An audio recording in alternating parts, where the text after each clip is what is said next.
రాజస్థాన్ ఇంకా కోల్కతా వీళ్ళిద్దరికైతే మ్యాచ్ అయింది. ఈ మ్యాచ్ అయితే చాలా ఇంట్రెస్టింగ్గా జరిగింది. ఫైనల్ ఓవర్ వరకు ఈ మ్యాచ్ అయితే వెళ్ళింది.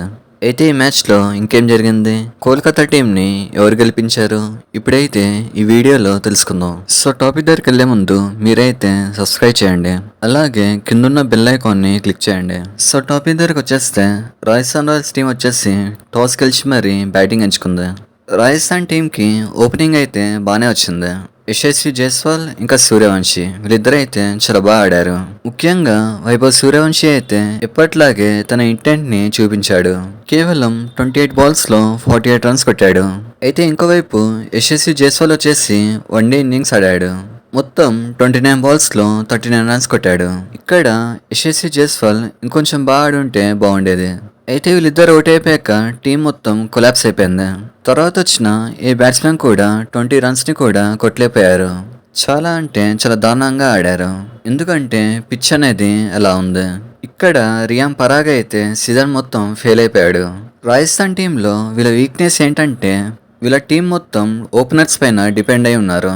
ఒకవేళ ఓపెనర్స్ అవుట్ అయితే వీళ్ళ టీం పని అయిపోయినట్టే. అంటే ఇక్కడ ఓపెనర్స్ పైన డిపెండ్ అయి ఉంటే ప్రతి మ్యాచ్ కూడా గెలవరు. సో ఈ విషయాన్ని అయితే రాజస్థాన్ టీం వచ్చేసి తెలుసుకోవాలి. సో టోటల్ గా రాజస్థాన్ రాయల్స్ వచ్చేసి 155 రన్స్ కొట్టింది. ఇక్కడ కోల్కతా టీం వచ్చేసి బౌలింగ్ అనేది చాలా బాగా వేసింది. ముఖ్యంగా వరుణ్ చక్రవర్తి, కార్తిక్ త్యాగి వీళ్ళు బాగా వేశారు. ఇంకా సునీల్ నరైన్ కూడా ఎక్కడ కూడా తగ్గలేదు. తర్వాత అయితే కోల్కతా టీం వచ్చేసి బ్యాటింగ్ వేస్తుంది. ఇక్కడ కోల్కతా ఓపెనర్స్ అయితే చాలా తొందరగా అవుట్ అయిపోయారు. టీమ్ సీఫర్ట్ ఇంకా అజింకా రహానే వీళ్ళిద్దరైతే డక్అవుట్ అయిపోయారు.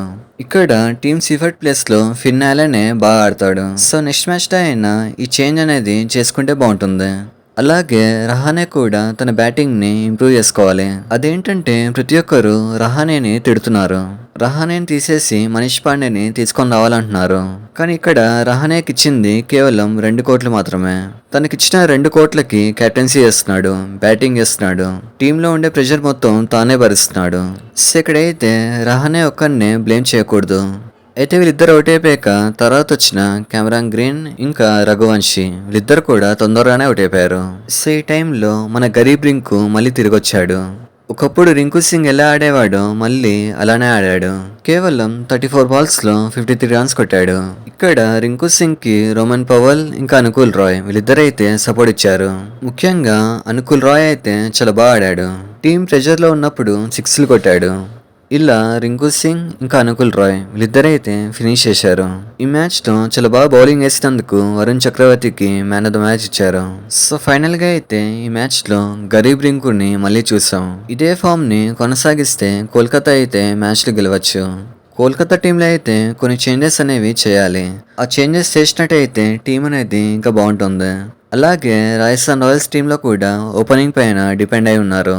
సో ఇక్కడైతే రాజస్థాన్ టీం కూడా మారాలి. సో ఇది మ్యాటర్.